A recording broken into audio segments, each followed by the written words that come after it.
Hi, നമ്മളിന്ന് കാണാൻ പോകുന്നത് പുതുവൈപ്പിൻ ബീച്ചാണ്. കടലിൽ കുളിക്കാനും സൂര്യാസ്തമയം കാണാനും റിലാക്സ് ചെയ്യാനും ഒക്കെ ഒരുപാട് ആളുകൾ വരുന്നൊരു ബീച്ചാണ് പുതുവൈപ്പിൻ ബീച്ച്. എറണാകുളം ഹൈക്കോടതി ജംഗ്ഷനിൽ നിന്നും 8 കിലോമീറ്റർ സഞ്ചരിച്ചാൽ നമുക്ക് ഈ ബീച്ചിൽ എത്തിച്ചേരാൻ പറ്റും. ഗൂഗിൾ മാപ്പ് ഉപയോഗിച്ച് ഒരു കൺഫ്യൂഷൻ കൂടാതെ നമുക്കിവിടെ എത്താൻ പറ്റും. ഞാൻ അങ്ങനെയാണ് ഇവിടെ വന്നത്.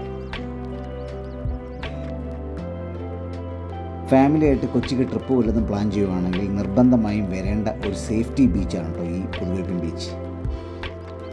ഇതേതോ സ്കൂളിൽ നിന്ന് വന്ന കുട്ടികളുടെ ഒരു ഗ്രൂപ്പാണ് കേട്ടോ നിൽക്കുന്നത്. കുറേ കുട്ടികളുണ്ട്, അധ്യാപകരുണ്ട് കൂടെ. വീക്കെൻഡ്സിലും മറ്റ് ഹോളിഡേയ്സിലൊക്കെ ഇവിടെ നല്ല തിരക്കാണ്. ഇന്നിപ്പോൾ സാറ്റർഡേ ആണ്, ആൾ കുറവാണ്, എങ്കിലും ബീച്ച് നിറച്ച ആൾക്കാരാണ്. ഇതിലും തിരക്കാണ് ഞായറാഴ്ച ദിവസങ്ങളെന്നാണ് ഇവിടെ പറയുന്നത്. പിന്നെ ഇവിടുത്തെ ഒരു പ്രധാന വിനോദമാണ് പട്ടം പറത്തൽ. ഇതേ കണ്ടോ, കുറേ പട്ടങ്ങളുണ്ട് ഇവിടെ. പട്ടം കച്ചവടക്കാരൊക്കെ ഉണ്ട് കേട്ടോ. പട്ടം 20 രൂപ, 30 രൂപ, 40 രൂപ, 50 രൂപ റേറ്റിൽ ഇവിടെ കിട്ടും. പട്ടം പറത്താനൊക്കെ കുറേ ആളുകളൊക്കെ ഉണ്ട് കേട്ടോ, കുറേ പിള്ളേരൊക്കെ ഉണ്ട്.